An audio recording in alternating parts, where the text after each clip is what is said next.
Hi viewers, welcome to our channel. ప్రస్తుతం మనతో పాటు సీనియర్ జర్నలిస్ట్ దాము బాలా సార్ ఉన్నారు. వారితో మాట్లాడదాం. నమస్కారం సార్. నో. సార్, చంద్రబాబు గారిని ఈసీ దెబ్బ కొట్టింది, ఆయన అనుకున్నట్టుగా ఈసీ వర్క్ చేయలేదని చెప్పేసి ఒక విమర్శ రావడం చూస్తున్నాం సార్. సో మరి దీంట్లో నిజమెంత ఉంది, అసలు ఏం జరిగిందంటారు? చంద్రబాబు నాయుడు బీజేపీతో పొత్తు పెట్టుకోవడం తెలుగుదేశం వాళ్ళకి చాలామందికి ఇష్టం లేదు. ఎందుకంటే బీజేపీకి 0.8% వచ్చింది, అంటే 1% కూడా రాలేదు. నోటా కంటే తక్కువ వచ్చాయి 2019లో. సో బీజేపీతో మనం ఎందుకు పొత్తు పెట్టుకోవాలి అనేది ఒకటి. రెండోది, బీజేపీ ఆంధ్రప్రదేశ్కి ఇప్పటివరకు ఏమి చేయలేదు. జగన్ వీళ్ళు చెప్తున్నట్టు జగన్ అరాజక పాలన చేసిన, 3 రాజధానుల కాన్సెప్ట్ తీసుకొచ్చిన, పోలవరం కంప్లీట్ చేయకపోయినా బీజేపీ రోలే ఎక్కువ ఉంది. అట్లాగే విశాఖ ఉక్కును ప్రైవేటీకరణ చేస్తుంది. ఓవరాల్గా బీజేపీ మీద ప్రజల్లో వ్యతిరేకత ఉంది. అట్లాగే చంద్రబాబు అరెస్టు కూడా బీజేపీ సహకారం లేనిది. బీజేపీ చెప్పకపోతే, గో హెడ్ అని చెప్పకపోతే జగన్ అరెస్ట్ చేసేవాడా అన్న ఇది కూడా ఉంది. సో ఇలాగా మల్టిపుల్ రీజన్స్ వల్ల బీజేపీతో పొత్తుని తెలుగుదేశం వాళ్ళు దాదాపు అందరూ కూడా వ్యతిరేకించారు. ఒక చంద్రబాబు, లోకేష్ తప్ప మిగతా అందరూ కూడా వ్యతిరేకించారు. నిన్న మొన్న కూడా ఎవరో చెప్తున్నారు, చంద్రబాబు అనవసరంగా పవన్ కళ్యాణ్ ట్రాప్లోకి వెళ్ళి పవన్ కళ్యాణ్ బీజేపీ దగ్గరికి చంద్రబాబుని తీసుకెళ్ళాడు అనేది కూడా చెప్తున్నాను. ఏదేమైనా చంద్రబాబు అయితే ఎవరికి ఇష్టం లేకపోయినా పొత్తు పెట్టుకున్నాడు. చంద్రబాబు ఎందుకు మరి పొత్తు పెట్టుకున్నాడు అనుకున్నప్పుడు మనం చాలాసార్లు చెప్పాను, ప్రధానంగా 2 కారణాలతో చంద్రబాబు పెట్టుకున్నాడు. ఒకటి ఏంటంటే, ఎన్నికల్లో జగన్ను ఎదుర్కోవాలంటే మనకు సెంట్రల్లో ఉన్న పార్టీ, సెంట్రల్ గవర్నమెంట్లో ఉన్న పార్టీ అవసరం. ఎందుకంటే యంత్రాంగం అంతా జగన్ చెప్పు చేతుల్లో ఉంటుంది. జగన్ పెద్ద ఎత్తున పోల్ మేనేజ్మెంట్లో వైలెన్స్ చేసే అవకాశం ఉంది. సో అతన్ని కంట్రోల్ చేయాలంటే మనకి సెంట్రల్ గవర్నమెంట్ అవసరం అని అనుకున్నాడు. ప్రధానంగా ఎన్నికల మేనేజ్మెంట్ అంటే ఎన్నికల కమిషన్ చేతిలో ఉంటుంది. ఎన్నికల కమిషన్ ఎవరి కంట్రోల్లో ఉంటుందో అందరికీ తెలిసిందే. సెంట్రల్లో ఏ పార్టీ అధికారంలో ఉంటే ఆ పార్టీ కంట్రోల్లో ఎన్నికల కమిషన్ పనిచేస్తుంది. మోడీ ఇప్పుడైతే మోడీ అన్ని వ్యవస్థలను కూడా తన గుప్పెట్లో పెట్టుకున్నాడు. తనే నియమిస్తాడు అన్ని వ్యవస్థలని. ఎలక్షన్ కమిషన్ కూడా మోడీ, ఒక కేంద్ర మంత్రి, ఒక అపోజిషన్ లీడర్, ముగ్గురున్న కమిటీ నియమిస్తుంది. సో అపోజిషన్ లీడరు ఒకవేళ వ్యతిరేకించిన మెజారిటీ వీళ్ళిద్దరు కాబట్టి ఫైనల్గా మోడీ చెప్పిన వాళ్ళే ఎన్నికల కమిషన్ మెంబర్లుగా ఉంటారు.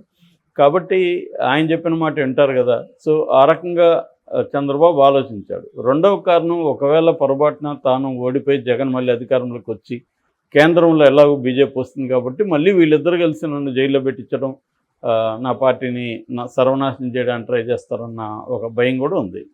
సో అందుకని మనం ఇక్కడ సర్వైవ్ కావాలంటే బీజేపీతో పొత్తులోకి వెళ్తేనే మనం సర్వైవ్ అవుతాం అనేది ఆయన ఆలోచించింది. ఆయన ఈ 2 కారణాలతో పొత్తు పెట్టుకున్నాడు. ఈ 2 కారణాలు కూడా ఆయన ఆలోచించింది సరిగ్గానే ఆలోచించాడు. సర్వైవల్ ఇంపార్టెంట్ కాబట్టి ఇప్పుడు అన్ని పొలిటికల్ పార్టీలకు కూడా ఐడియాలజీ కంటే కూడా సర్వైవల్ అండ్ పవర్, ఈ 2 ఇంపార్టెంట్. ముందు నువ్వు బతుకుంటే కదా పోరాటం చేయడానికి.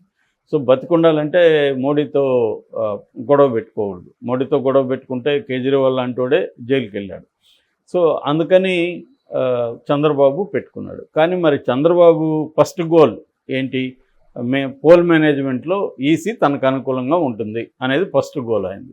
మరి ఫస్ట్ గోల్ నెరవేరిందా అన్నప్పుడు నెరవేరలేదని వాళ్ళ మీడియా కానీ వాళ్ళ నాయకులు కానీ చెప్పేది చూస్తే మనకు అర్థమవుతుంది. ఓవరాల్గా తీసుకున్నప్పుడు ఈడీ చంద్రబాబుకి కొంతవరకు హెల్ప్ చేసింది. అట్లని పూర్తిగా లేదని కూడా చెప్పలేము. ఖచ్చితంగా చంద్రబాబు బీజేపీతో పోవడం వల్ల కొంత ప్రయోజనం అయితే చంద్రబాబుకి జరిగింది.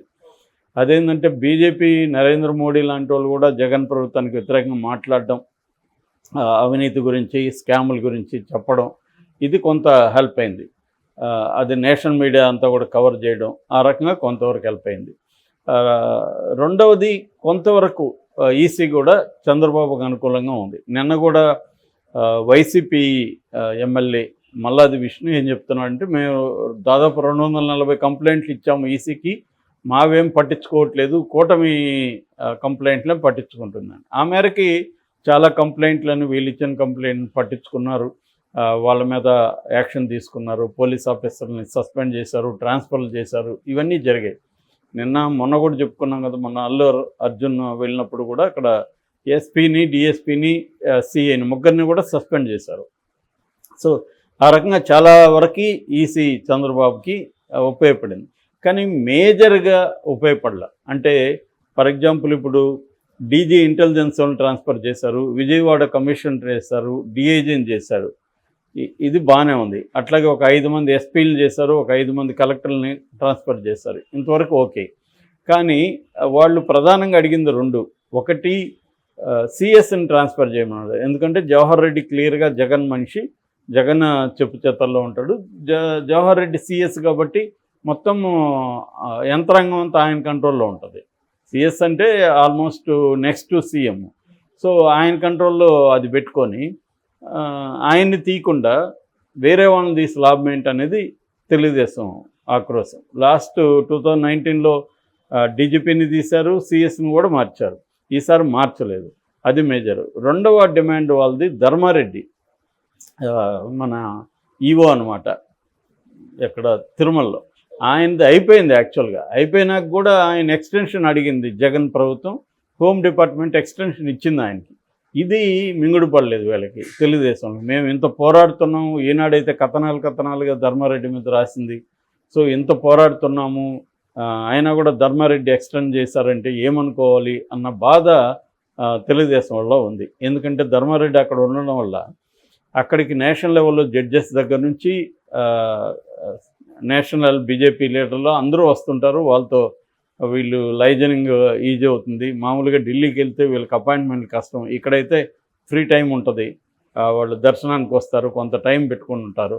అందువల్ల వీళ్ళతో కూర్చొని మాట్లాడుకోవడం ఇవన్నీ జరుగుతాయి. అట్లాగే వాళ్ళకి అన్నీ కూడా వాళ్ళకి ఏం కావాలో చూసుకోవచ్చు. ఇలాగా ఇది అందరూ సీఎంలు ఉన్న వాళ్ళందరూ చేసే పని, జగన్ కూడా అదే చేస్తున్నాడు. కానీ దాన్ని మార్చాలనేది వీళ్ళు అనుకున్నారు, కానీ అది జరగలేదు. జగన్కి అనుకూలమైన నిర్ణయాలే వచ్చాయి. ఈవెన్ డీజీపీని కూడా లాస్ట్లో మార్చారు, చివరిలో మార్చారు, ఒక వారం దానంగా మార్చారు, అంతకుముందు మార్చలే. అంతకుముందు చాలా చోట్ల చాలా ఇబ్బందులు పోలీస్ డిపార్ట్మెంట్ నుంచి జరిగాయి. మొన్న కూడా తిరుపతిలో 5 మంది సీఎంని లాస్ట్ మినిట్లో మార్చారు.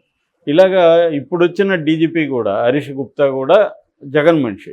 సో అందువల్ల జగన్ కూడా ఇవన్నీ ఊహించే బీజేపీతో కూటమి మిగతా ఇద్దరు కలుస్తారు, జనసేన టీడీపీ కలిసినప్పుడు ఏమేమి జరగచ్చు అని జగన్ కూడా ముందు ఊహించే ఢిల్లీలో మోడీ తమాషాతో డీల్ మాట్లాడుకున్నాడనేది వినవస్తున్న వార్త అనమాట.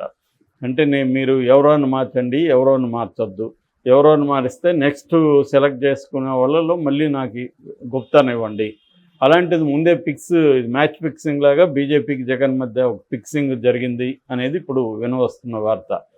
అందుకనే ఇప్పటికి కూడా నిన్న కూడా చంద్రబాబు సీరియస్గానే ఈసీ మీద ఆరోపణలు చేశాడు. చాలామంది తెలుగుదేశం వాళ్ళు కూడా ఆరోపణలు చేస్తున్నాను. కనక మేడలు కూడా నిన్న ఆరోపణ చేశాడు, వర్ల రామయ్య చేశాడు. మేము చెప్పింది ఏది ఈసీ చేయట్లేదు. చాలా చోట్ల అల్లర్లు జరుగుతుంటే పోలీసులు వైసీపీకి అనుకూలంగా ఉన్నారు, తెలుగుదేశం వాళ్ళు బాధితులైతే వీళ్ళ మీద కేసులు పెట్టారు అని కూడా నిన్న చాలా ఆరోపణలు చేశారు. సో క్లియర్గా ఈసీ కొంతవరకు చంద్రబాబుకు ఉపయోగపడింది తప్ప ఓవరాల్గా చూసుకున్నప్పుడు జగన్కి అనుకూలంగానే నిర్ణయాలు తీసుకున్నట్టుగా మనకు కనబడుతుంది. ఈ రకంగా మరి చంద్రబాబు పెట్టుకున్న మొదటి ప్రయోజనం అయితే నెరవేరలేదు. అంటే బీజేపీ రోల్ చూసుకున్నప్పుడు ఆంధ్రప్రదేశ్లో వాళ్ళు అదేదో ఒక థీరీ చెప్పారు, దాని ఏమంటారు, మన కిల్లీ షాప్ థీరీ, కిల్లీ షాప్ కాన్సెప్ట్ అంటారు. కిల్లీ షాప్లు ఏంటంటే మనం ఏదైనా ఒక బీడ అడిగామనుకో, వాడు ఒక ఆకుకి అట్లా పూసి అక్కడ పెట్టేసి మిగతా పనులు చేసుకుంటాడు, మనమేమో వెళ్ళలేము, వెయిట్ చేయాలి. అప్పుడప్పుడు వచ్చి అన్నీ ఇంకేదో ఒకటి వేస్తాడు, మళ్ళీ వాడు పని చేసుకుంటుంటాడు. అంటే దీన్ని మనల్ని ఆపేయడం అనమాట, ఎక్కడికి పోనీయకుండా, వేరే షాపుకి పోనీయకుండా మనం ఆపి వాడి పనులు వాడు చేసుకుంటుంటాడు. ఇదే కాన్సెప్ట్ బీజేపీ తెలుగుదేశంతో పొత్తులో కూడా ఇదే కాన్సెప్ట్ అనుసరించామని బీజేపీ నాయకులు చెప్పారని చెప్తున్నారు. అదేంటంటే చంద్రబాబుతో పొత్తు పెట్టుకోకపోతే ఆయన ఇండియా కూటమిలోకి వెళ్తాడు. ఇండియా కూటమిలోకి వెళ్తే అనవసరంగా మనకి కొన్ని సీట్లు పోతాయి ఆంధ్రప్రదేశ్లో.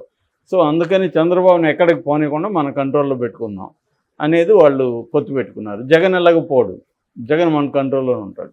సో 25కి 25 పార్లమెంట్ సీట్లు మన అకౌంట్లోనే ఉంటాయి అనే ప్లాన్తో వాళ్ళు పెట్టుకున్నారు. అంత తప్ప చంద్రబాబు మీద ప్రేమ, చంద్రబాబు నమ్మకమైన దోస్తనం ఇట్లేం వాళ్ళు పెట్టుకోవాలి.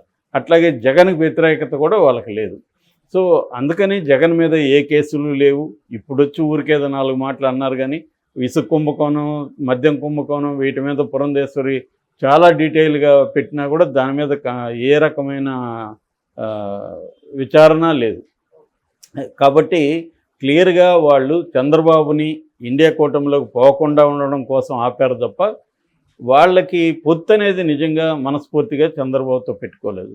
నిజానికి ఇప్పటికి కూడా జగన్తోనే ఉంది. జగన్కి 11 మంది రాజ్యసభ సభ్యులు ఉన్నారు. 2 ఏళ్ల పాటు తెలుగుదేశానికి రాజ్యసభ సభ్యులు ఉండరు.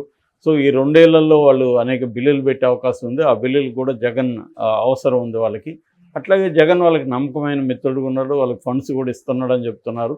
సో అందుకని వాళ్ళు ఏం చేశారంటే తెలివిగా చంద్రబాబుని ఎందుకు వదులుకోవాలి, చంద్రబాబు కూడా ఫండ్ ఇవ్వగలడు, చంద్రబాబు ఎన్ని వస్తాయో తెలియదు, అవన్నీ కూడా మన అకౌంట్లో ఉంటాయి, జగన్ది ఉంటాయి, 25 ఉంటాయి అన్న బీజేపీ స్ట్రాటజీ ఆంధ్రప్రదేశ్లో పనిచేసింది. సో ఇది అందువల్ల జగన్కి ఈసీ అనుకూలంగా ఉంది తప్ప ఓవరాల్గా వ్యతిరేకంగా లేదు. అందుకని మనం చూస్తే వైసీపీ వాళ్ళు తీవ్ర ఆరోపణలు చేయట్లేదు ఈసీ మీద, ఏదో చేయాలంటే చేస్తున్నారు అంతే. Okay sir, thank you so much.